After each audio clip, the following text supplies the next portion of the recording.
കുഞ്ഞുങ്ങൾക്ക് ഗൗട്ട് അഥവാ uric acid കൂടുതലാണോ? യൂറിക് ആസിഡ് ഉള്ളവർ അത് കൺട്രോൾ ചെയ്ത് തന്നെ കൊണ്ടുപോകണം.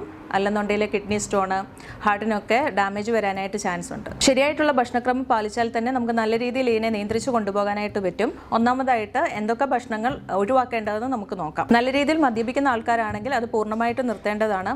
അതുപോലെ റെഡ് മീറ്റിൻ്റെ ഉപയോഗം, പോർക്ക്, ബീഫ്, മട്ടൺ പോലുള്ളവ ഒഴിവാക്കേണ്ടതാണ്. ഓർഗൻ മീറ്റുകൾ ഒഴിവാക്കുക.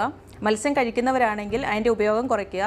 അതുപോലെ ഷെൽഫിഷ്, പ്രത്യേകിച്ച് കക്ക, ഞണ്ട്, കുഞ്ചു പോലുള്ളവ പൂർണ്ണമായിട്ട് ഒഴിവാക്കേണ്ടതാണ്. കടല, പരിപ്പ് വർഗ്ഗങ്ങളൊക്കെ അതിൻ്റെ അളവ് കുറയ്ക്കുക. അതുപോലെ തന്നെ ഈസ്റ്റ് അടങ്ങിയിട്ടുള്ള ഭക്ഷണ പദാർത്ഥങ്ങൾ, ബണ്ണ്, ബ്രെഡ്, കുക്കീസ് പോലുള്ള ഒഴിവാക്കുക. ആർട്ടിഫിഷ്യൽ സ്വീറ്റ്നർ അടങ്ങിയിട്ടുള്ള bakery items, packed food items, laddu, jalebi പോലുള്ളവയും ഒഴിവാക്കേണ്ടതാണ്. അടുത്തതായിട്ട് എന്തൊക്കെ ഭക്ഷണങ്ങൾ ഉൾപ്പെടുത്താമെന്ന് നോക്കാം. മഞ്ഞൾ നല്ലതാണ്. അതിന് antioxidant, anti inflammatory properties ഉള്ളത് കൊണ്ട് തന്നെ നീർക്കെട്ടൊക്കെ വലിയാനായിട്ട് ഹെൽപ്പ് ചെയ്യും. അതുപോലെ തന്നെ ഗ്രീൻ ടീ നല്ലൊരു ഓപ്ഷനാണ്.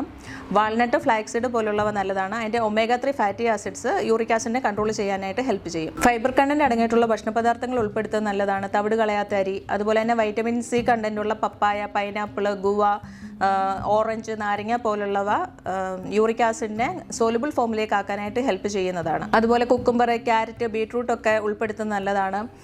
Banana, oats, low fat milk, കേട് പോലുള്ളവയൊക്കെ നല്ലതാണ്. ഇതോടൊപ്പം പ്രധാനമായിട്ട് ശ്രദ്ധിക്കേണ്ടതാണ് നല്ല രീതിയിൽ വെള്ളം കുടിക്കുക. അതുപോലെ വ്യായാമം ചെയ്യുന്നത് നല്ലതാണ്.